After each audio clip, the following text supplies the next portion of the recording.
Baik, Assalamualaikum, salam sejahtera, salam GBN, salam Malaysia dan salam kuasa ketiga. Baik, saya tak buat live beberapa hari ni dan saya akan berhenti buat live untuk tempoh seminggu lebih kurang lah. Ya. Tapi tujuan saya buat live hari ini, live pendek ini, yang saya minta semua untuk bantu tularkan, share ramai-ramai, adalah untuk menggesa Ketua Pembangkang Law ni, iaitu Datuk Seri Anwar Ibrahim, supaya berundur dari jawatan Ketua Pembangkang. Sebab saya mudah, ya. Datuk Seri Anwar Ibrahim telah gagal untuk mendapat sokongan majoriti, dan kegagalan beliau ni bukan hanya tahun ni, bukan hanya tahun lepas, dah masuk dah berdekat. Ya, semenjak mulanya ura-ura kononnya Anwar nak take over government September 16 dan apa semua, semuanya dalca. Jadi kali ini, di mana Anwar dakwa kononnya ada 105 akuan bersumpah, ya, yang menyokongnya sebagai Perdana Menteri, itu pun terbukti tidak betul. Ya. Jadi walaupun Tun dah zahirkan bahawa beliau sanggup bekerjasama bekerjasama dengan Anwar, terima Anwar sebagai Perdana Menteri pun, Anwar tidak berjaya mendapat sokongan majoriti.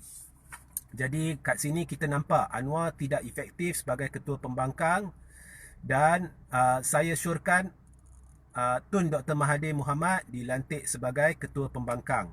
Ya. Pakatan Harapan perlu ingat, ya, kalau gabungan itu tidak bekerjasama dengan Tun, gabungan itu tidak akan menjadi kerajaan dulu.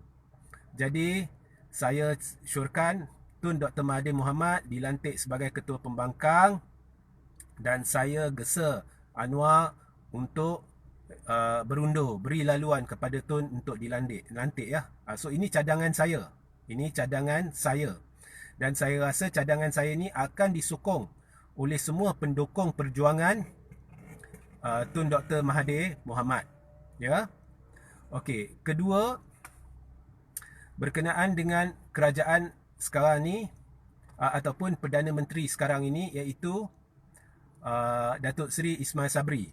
Okey. Jadi saya sokong penubuhan kerajaan baru ni di bawah pimpinan Datuk Seri Ismail Sabri. Tetapi pada masa yang sama, saya juga melihat kelemahan di dalam beberapa perkara. Ya, pertama sekali, saya setuju dengan konsep keluarga Malaysia yang dikemukakan oleh Ismail Sabri. Saya setuju. Ya. Tetapi pada masa yang sama, di dalam perutusan Ismail Sabri kurang diberi penekanan, ya, walaupun ada tetapi kurang diberi penekanan terhadap masalah utama dan strategi yang akan dipertimbangkan oleh kerajaan pimpinan beliau bagi menangani wabak COVID. Jadi itulah pertimbangan utama. Kerana fokus utama seperti mana yang sebelum-sebelum ini diwar-warkan oleh Kem UMNO adalah perlunya satu pentadbiran baru untuk memberi tumpuan kepada usaha memerangi wabak COVID, supaya boleh dijinakkan wabak ini agar pilihan raya boleh diadakan secepat mungkin. Jadi itu harus menjadi tumpuan. Ya. So apa pun, sekali lagi saya ucapkan tahniah kepada Ismail Sabri, dan saya berharap bahawa untuk menunjukkan kejujuran, ya, kepimpinan beliau bagi menangani wabak COVID supaya boleh cepat diadakan pilihan raya, jadi Ismail Sabri perlu memastikan bahawa kabinet ini tidaklah sebesar kabinet yang terdahulu. Jadi saya sarankan tidak lebih 20 menteri, dan tidak perlu ada timbalan Perdana Menteri atau Menteri Mentor, dan penekanan kementerian-kementerian penting ke arah memerangi wabak COVID harus diadakan. Dan pada masa yang sama, saya bersetuju dengan cadangan Peguam Muhammad Hanif Katri Abdullah agar diadakan darurat politik. Justru saya menyeru Ismail Sabri untuk menasihati Yang di-Pertuan Agong agar mengisytiharkan darurat politik, dan juga mewujudkan Majlis Pemulihan Negara dan menjemput Tun Dr. Mahathir Mohamad untuk menerajui Majlis Pemulihan Negara. Itulah harapan saya lah. Okay? Dan akhir sekali, memang ada berlaku kekeliruan. Hala tuju, ramai yang memanggil saya, bertanya ini, bertanya itu berkenaan dengan parti, ya. Now, di sini anda perlu jelas bahawa saya bukannya jurucakap pejuang, bukannya ahli pejuang, ya. Saya pendukung perjuangan Tun Dr. Mahathir Mohamad, ya.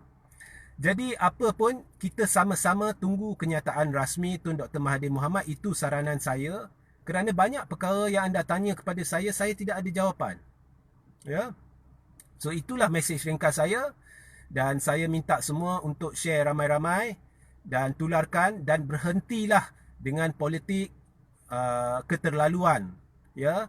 Berhenti dengan mesej-mesej keterlaluan, berhenti porak-porandakan politik negara. Kita beri peluang kepada pentadbiran baru untuk buktikan kejujurannya, ya. Jadi negara dah tenat, kita jangan bantu tenatkan lagi, ya. Baik, sehingga kita berjumpa di lain masa. Jangan lupa ya, tularkan live ni. Assalamualaikum, salam sejahtera, salam GBN, salam Malaysia dan salam kuasa ketiga.